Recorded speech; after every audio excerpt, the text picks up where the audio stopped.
tips and tricks and, let's say, also mistakes not to make, so do's and don'ts. Kind of. Thank you.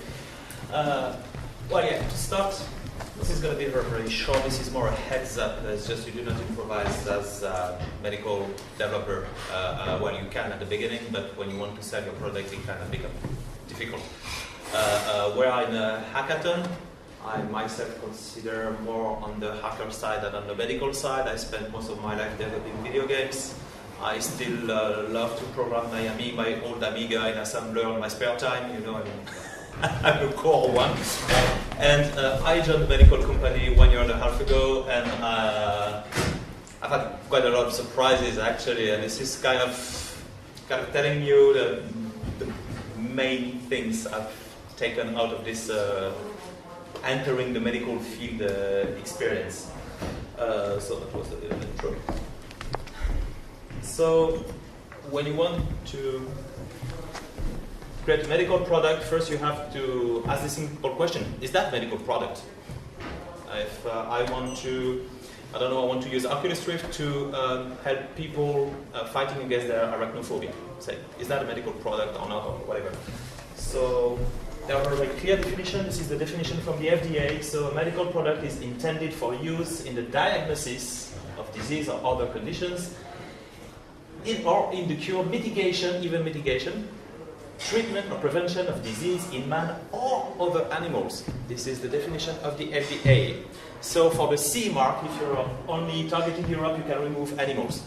But basically it's the same definition. So you can see it's pretty broad. And it's getting broader and broader, I would say, with the new apps that are coming, you know, we have your phone, train your brain or whatever. So we still have some very fuzzy lines, but still more and more apps are considered as being medical. So basically you have three big classes. Low risk is, they are ordered according to the risk to the user. And the risk is if there is a malfunction in your product, what happens to the user. So low is no risk if there is a malfunction. Medium is there you can get injured, but it's a minor injury. So this is mainly when you are using, I don't know, if you are using an Oculus Rift and the headset catches fire on your head. So this is a risk, actually, and you have to write it down, actually. And high, so risk of severe injury. Example is artificial heart. If you're creating artificial hearts and that there malfunction into your product, obviously there is a high risk. That means that you need to document all of these risks by probability, severity, and the measures for each of these risks that you have taken to mitigate the risk. Or you're not obliged to take all of the prevention. I mean, if you're doing an app for Gear VR, you're not going to do something against the battery catching fire, obviously, but you have to write it. And then, at least, this is something that is documented and that the user can know. Okay? Seems frightening like that, but it's just writing documents, okay? It's just that you better begin pretty early because it's documentation that, especially the FDA will ask you and the whole history of your product and how you did it and so on. So here's the golden rule. We're on a hacker session, so I'll let you understand this one.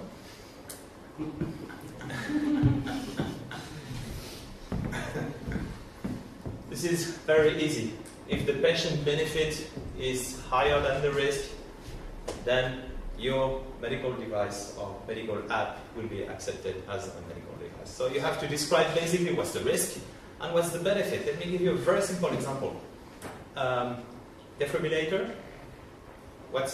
If I don't have a defibrillator, I might die.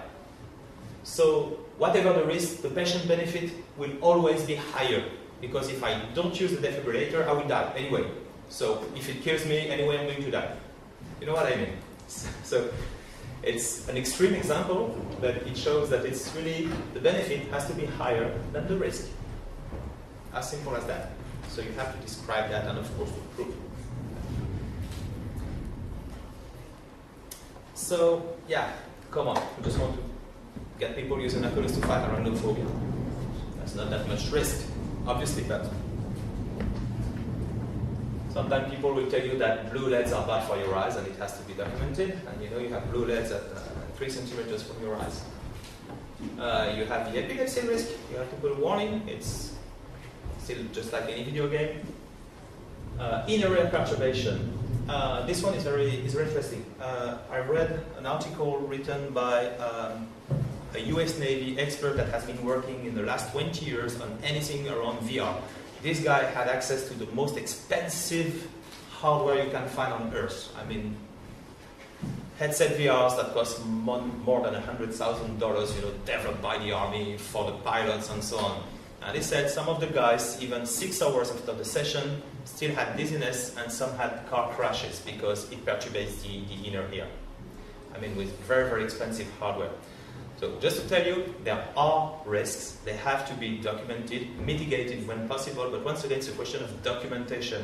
You all know that there are all of those disclaimers on anything we do, so this has to be in the list of the disclaimer that no one reads, basically, except the official from the FDA.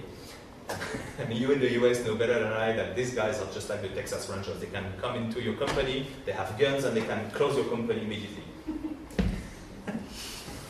In Europe, it's cooler. No, but that's true. Because they have the power to close your company immediately, they have guns, because some people get crazy one day. Once again, it's just a question of being cautious and document everything. It's not something infeasible, it's totally open. I really encourage you to get there. It's just that you have to know that and to document that. As simple as that. Okay, we have headsets. What about bacteria passing from one person to another? If we're talking about the medical field, you know, nosocomial diseases, you have to be able to wash.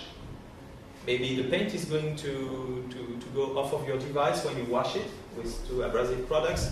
Is the material biocompatible with someone that has scars, with different skins, and all the kits? So just washing when you pass something from one person to another will drive also the material that you choose, the paint that you choose, and all of the process of using your device.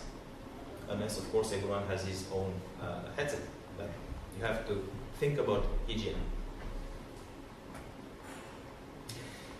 And yeah, there are more and more companies getting sued because they did not pay attention to that. So let me give you a very simple example that has been recently made the news. I don't know if you heard about Lumosity. Basically, it's a brain training app. It's just like Dr. Kawashima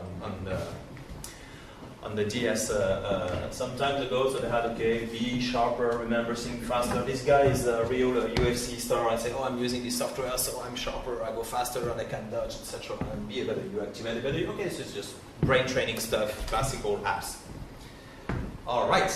So now here's what the lawyers said and what the law said. Lumosity suggested against good stuff of memory loss, dementia, etc. But Lumosity simply did not have the science to back up its ads. What happened? $2 million. Ouch. So this is what is happening, especially in the US currently, as the legislation evolves with the apps market. So it's just there a question of communication. You can still do the app. It's just that when you claim something in a medical app, you have to prove it. As simple as that. You cannot claim anything. That's good news for all of us. I mean, medical product claiming something that it cannot prove, I mean, it's wrong. It applies to apps too. It's just what you have to know. All right, so how do you prove your benefits? You have to document the existing literature. You're based on scientific research, any literature that proves that what you are doing works. In the US specifically, you have to compare your product to competitors, already existing products. When you do your FDA submission, you have to find close products that are close to yours, that already show that this system, this kind of approach works. And it can be very hard. Actually, we had that problem at MyMed because I have a product that has absolutely no competitor, lucky us. It was pretty difficult to explain the closest product on the market. We could find it, but we've been more on the existing literature. that can come from you. I mean, if you have researchers in your team, they can do papers, publish these papers, and it goes inside of the literature. It's just basically what science is the roots of your product. It takes clinical trials, which means you have to, okay, literature is something, but in theory, then you have to try it on people. So there is no real rule, but it's approximately, yes, 50 patients, 2-3 years to be serious. So here it's very variable. It really depends on what you do.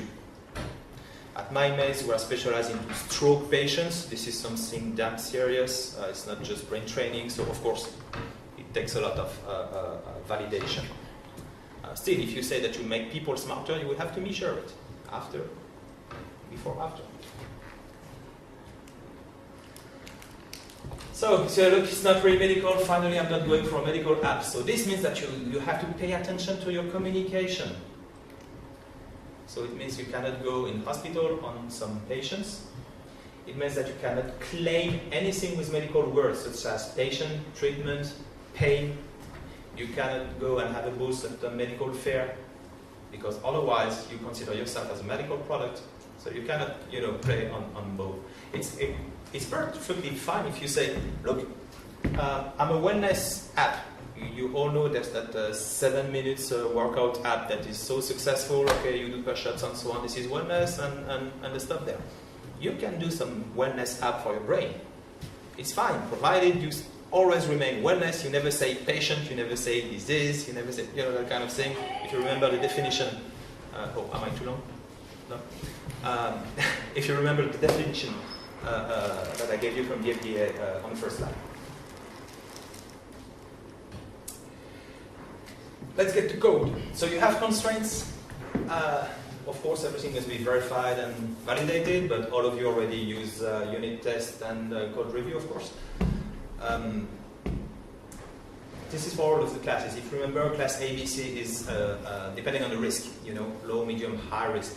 So for classes B and C, you need to give the software architecture documentation, mitigation of all risk also for the software components, and you also need to document the risk of the SOP. SOP is every external software you're using.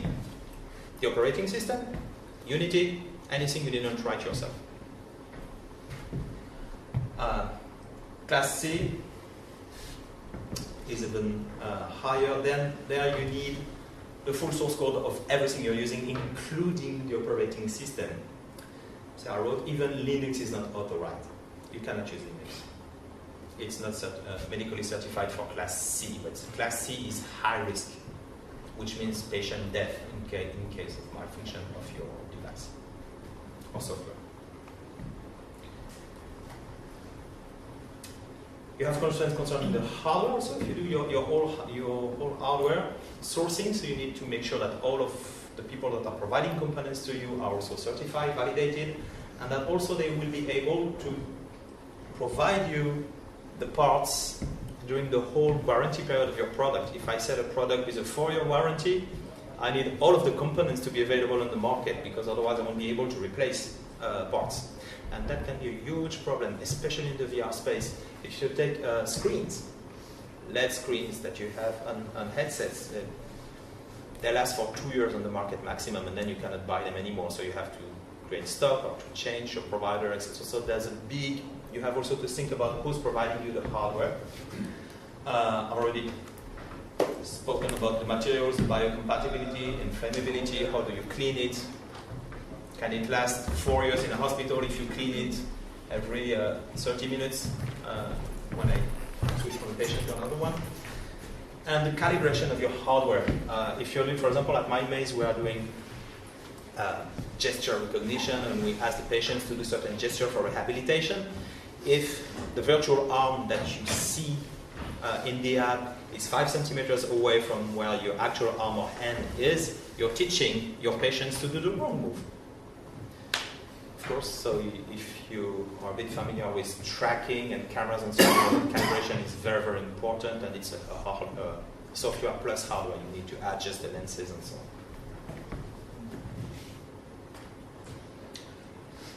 As a conclusion, this see there's a lot of things to discover. I don't want you to leave this room thinking, oh God, this is nearly impossible. No, this is not nearly impossible. You need to be organized, and once again, it's mostly about documenting yourself. I guess all of you are not going to create your own hardware from starting tomorrow. It really depends on what you want to do. This is what we did at MindMaze, because we are working on patients that had a stroke a few hours before. They are in the intensive care units. You have lots of other medical devices in the same room. There's a lot of rules about not generating noise for those other medical devices, electronic perturbation, all that kind of stuff. This is why we had to do our own hardware, but if you keep on the software side, it's much easier. It's basically documenting your code, as everyone should do, and as everyone does, I'm pretty sure. Yeah, that's it. So heads up, just one last thing. If you are here in Brussels, they are here in this hub. Someone that is dedicated to medical development and regulation, that is here to help you and to train you. I learned that yesterday. So it's a cluster life tech. Yeah. So the one you find here. The cluster life tech can help you with any project you would develop in the healthcare sector.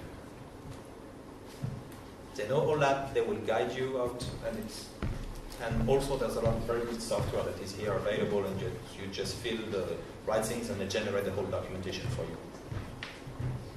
And that's it. Thank you. We do have sometimes those questions on this. Sure. So do you have any questions? I'm sorry, I didn't get your product. What do you do? Lots of different things. This one, this is our camera. What we do is, one of the devices, we do a lot of different ones, but one is around psychometricity. So you have to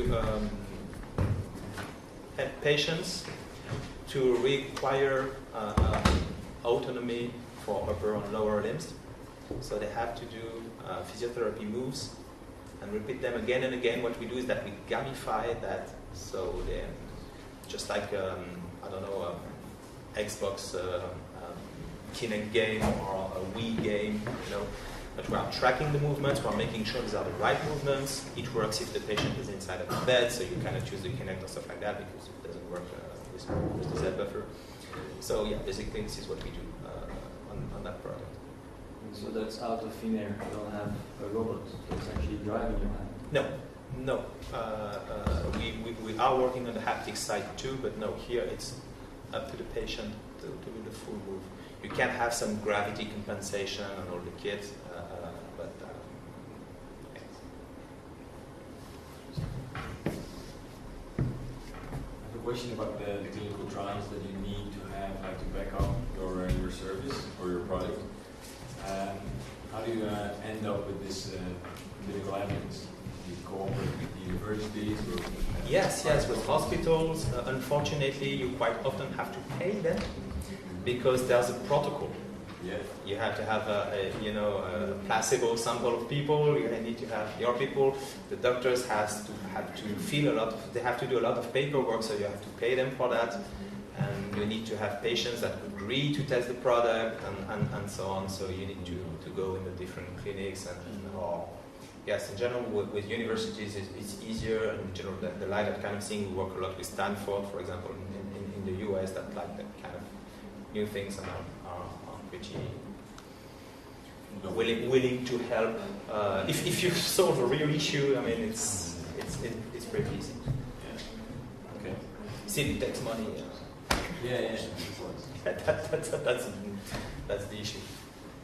And regarding medical training, if you use this at school to train less, the people become doctors. This isn't needed now. I'm sorry. If you like what you use VR to do an operation with virtual reality, you can do it. Oh, for training future doctors and so on. That's cool.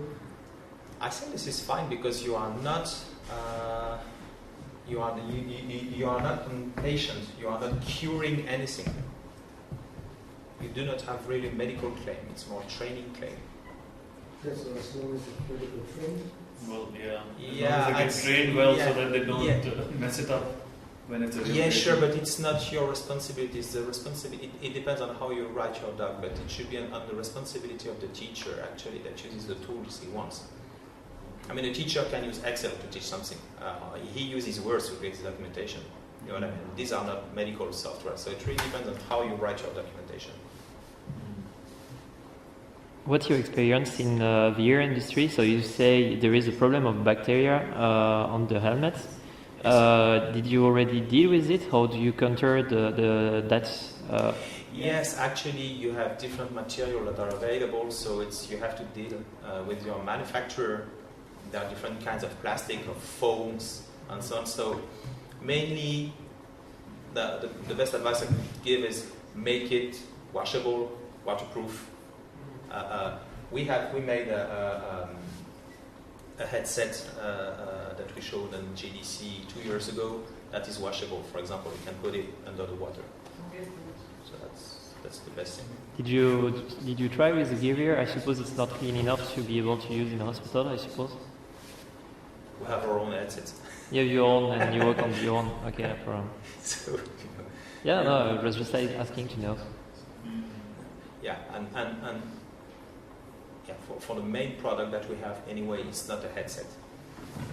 Because it's people that just have a stroke, most of them have a head injury. You don't want to put a headset on someone that has had a head injury. Yeah, this is logic. Yeah. From your experience, how do you see audience absorbing these new technologies? How do you see them reacting when you They love it. with something? We're really surprised. I just had some feedback yesterday from Pitié Salpêtrière in Paris, big hospital, big research center in Paris. They said, look, we have patients that stand up and go to the next room to say, hey, what's your score? Oh, okay. That's interesting. Yeah, it's always interesting because people with changes sometimes they may be more or less, scared. So that's why it's not even technology because it's something they don't understand. So that's why. Yeah, but you had a stroke, you're depressed, you're alone in a room, you have 20 minutes care per day, and you have something that is different that helps you, project somewhere else, forget about your current condition, and so people really welcome that kind of technology. It really works. We are so happy about that. Fantastic. Thank you So no, definitely there is future there. Go there once again. It's just that you can just take your sword and for the king and run. You might have some problem if you go that way, but otherwise it's just fine.